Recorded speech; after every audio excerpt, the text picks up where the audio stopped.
Kathy Kennedy, and I am the Senior Outreach Manager for Peconic Land Trust.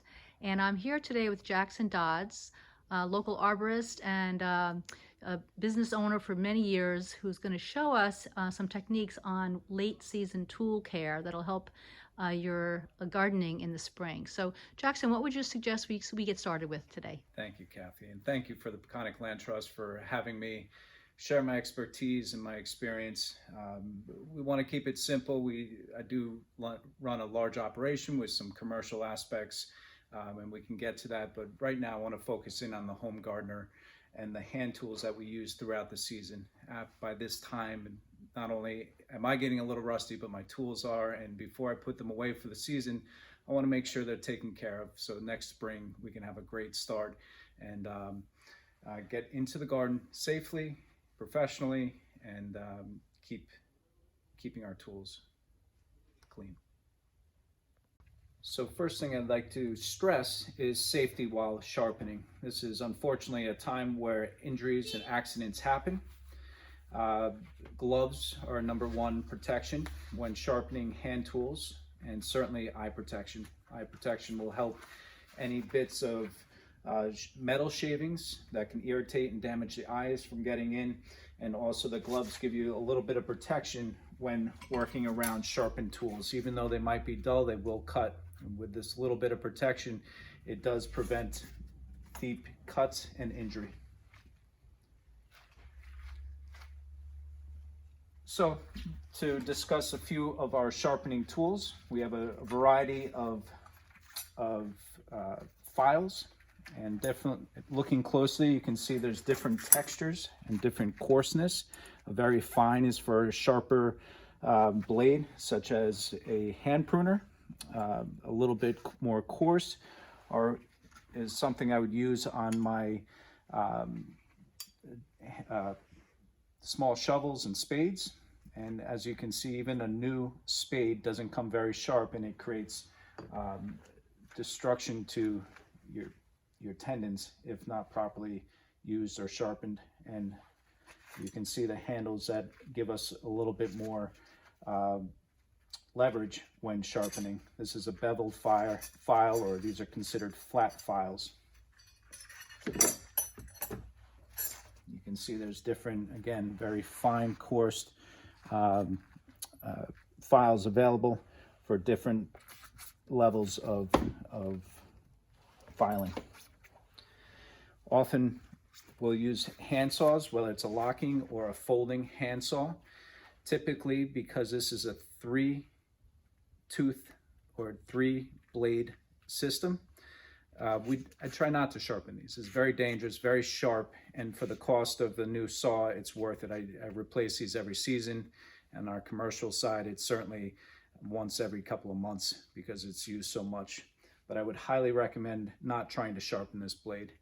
There's not a tool that's provided and an angle or machine that can get you what you need.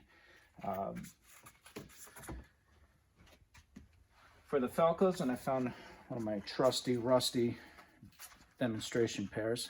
We can see in worst case scenario, this probably was left outside, which happens, left in the compost pile or lost in the compost pile.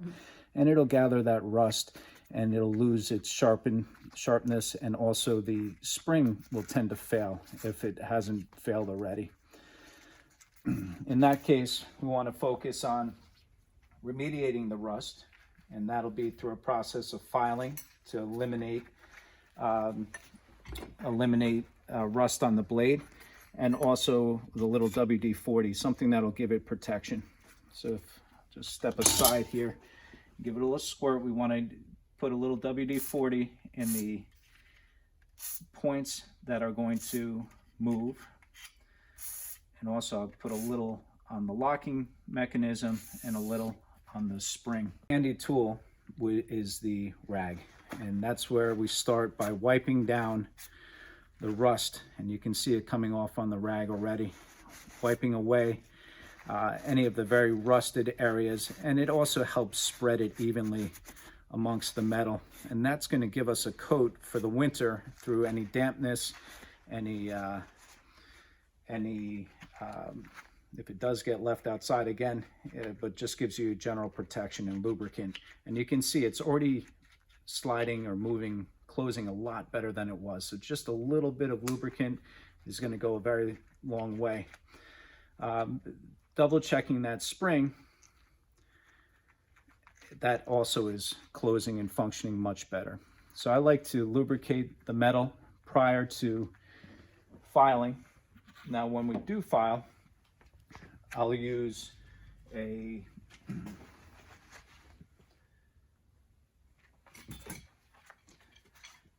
vise of some form, whether it's a table vise or even just a general vise, because to try to sharpen without support or any assistance becomes very difficult, and that movement can cause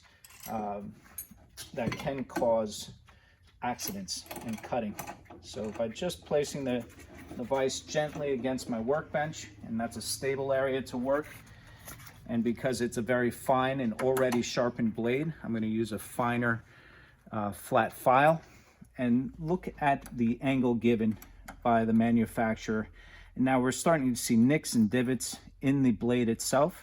So as I sharpen, I want to consider, we want to remove those. And right away you can see that shine start coming out of the metal. And that's the rust being pulled away. And the file doing its job. I want to keep it at the same angle as the blade allowed. And you can really see the divoting now and the damage done. Wow, I can see that really makes a big difference, Jackson. How often do you think you should do this for your tools? Not obviously just at the end of the season, I would guess. You're right. You're absolutely right.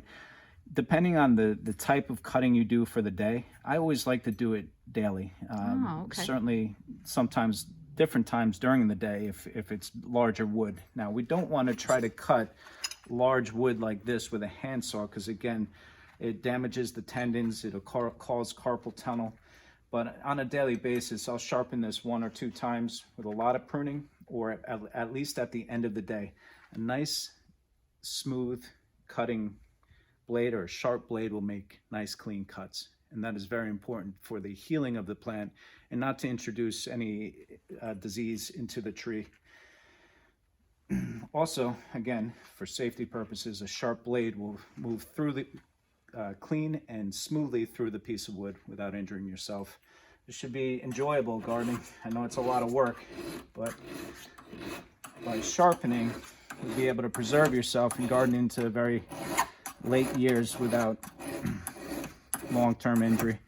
So I'm going to continue to sharpen until we get these divots. If you can see the nicks and damage done over time, that's what I'm looking to clean out or file away. Now, some people might have some power tools available to them. And again, you want to secure the pruner or the tool that you're working on so it's not moving around. You don't want to put your finger on the blade or anywhere near it. I try to keep it under just to give me some pressure and work away. I'm lifting it up and away from the blade. I don't want to pull back and forth because that damages the edge.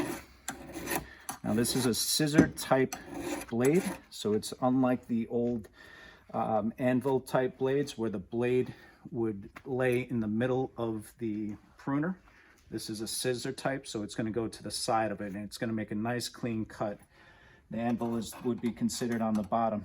And Do you prefer that kind of a blade connection? I do. Yeah. And mostly that anvil, when it does meet the blade, it crushes the limb instead of slicing it and making a clean cut. So it's a cleaner cut, yeah. I find. We grew up with more of the anvil type. I think I have the anvil type at home. Yeah, very common. So now we're looking at that divot's almost gone. It's a nice sharp blade. And just a quick test. We'll see how it functions. You can hear just a little connection. And when you look very close, you might not see this on camera, but there's not a lot of space in between the blade and the anvil here. If there is a lot of space between, it's not going to cut smoothly, and you might have to tighten down the nut. But the more I work with this, the more that WD-40 gets in, the lubricant gets in, and the smoother this becomes.